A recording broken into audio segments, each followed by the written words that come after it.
Okay, today we need to return to the concept of genre. You recall earlier in the semester we talked about it in overview sort of a sense, fiction, nonfiction, poetry. We talked about board books, picture books being overlays.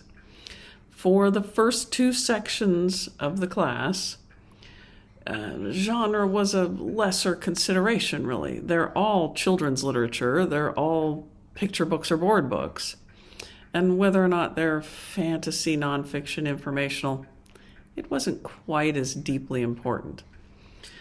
As we go into the next half of the class, where you are dealing more with issues, more with concepts, you need to take into deeper consideration what the genre is that you are dealing with in your books. In part, you need to take this into consideration because there are some genres that are more respected than others, particularly in educational situations. Some of them are kind of taken for granted. Informational books, of course you'd use those in schools. Biographies, autobiographies, other nonfiction, also expected in schools. And to a certain extent, poetry is expected because it's sort of seen as a nerdy thing that you do in schools anyway. The ones that you might have a little more difficulty selling if you want to use them in your classrooms are fantasy and science fiction. But we'll get to that argument after we go through and look at a description of those two genres. They have a lot in common, that's why they're often discussed together. So in this chart here, you'll see some parts actually join together and other parts need some separation. So if we start at the beginning in terms of settings, both fantasy and science fiction take us to either another place, another time, or we stay in the here and now, but there are significant differences. With fantasy, those significant differences usually involve some sort of magic or some sort of powers. With science fiction, then we're dealing with some sort of new scientific invention or scientific development, sometimes cloning or time travel, space travel, those kinds of things. In terms of character types, fantasy often deals with real animals behaving in unreal ways or unreal animals, creatures, entities that are seen to be occurring in the real world. So real animals behaving in unreal ways, this might be horses that can fly or talk or something like that.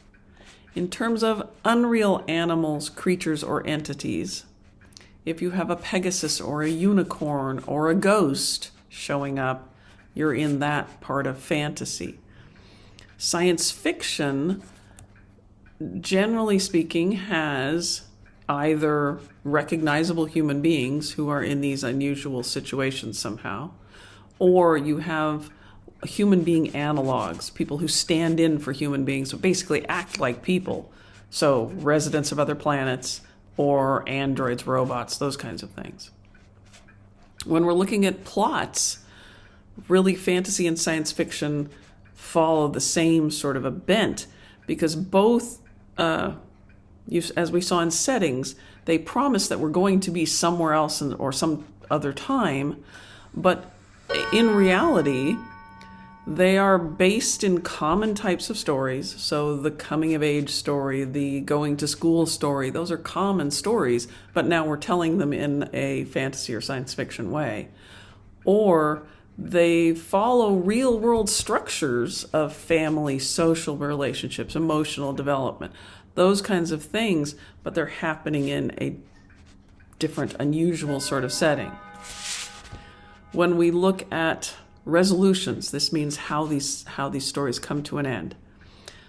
Part of the appeal of fantasy is that the conclusions are generally utopian, which means everything works out great, works out in some ways. It gives an orderly resolution to problems that currently exist in our world.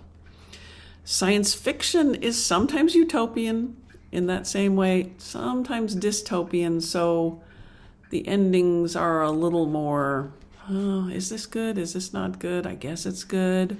like the ending of Hunger Games. Sort of, well, okay, fine. Yeah. Examples, you've got some examples of each listed here. Obviously, these are just small examples. The arguments that I said we were going to get to. Some people, like I said, argue that because these are unreal things, this is all clearly fiction, that they cannot serve any purpose of teaching us or helping kids learn anything real or applicable to their lives. There is a strong argument to the contrary, and one that I agree with, that says, actually, by letting kids take their current problems or current problems that they see in the world around them, take those things and deal with them somewhere else. We'll go to this other place, and yes, those problems are there, but because we're in this other place, it's safer to deal with them.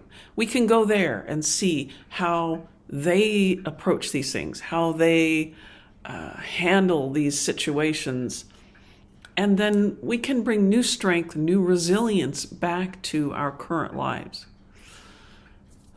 So, as you're going into your Section 3 and Section 4 video presentations and your essays, keep an eye on your genre. In particular, if you're dealing with one of these genres, think about how you would make this argument to parents or administrators that this is a worthy book to teach.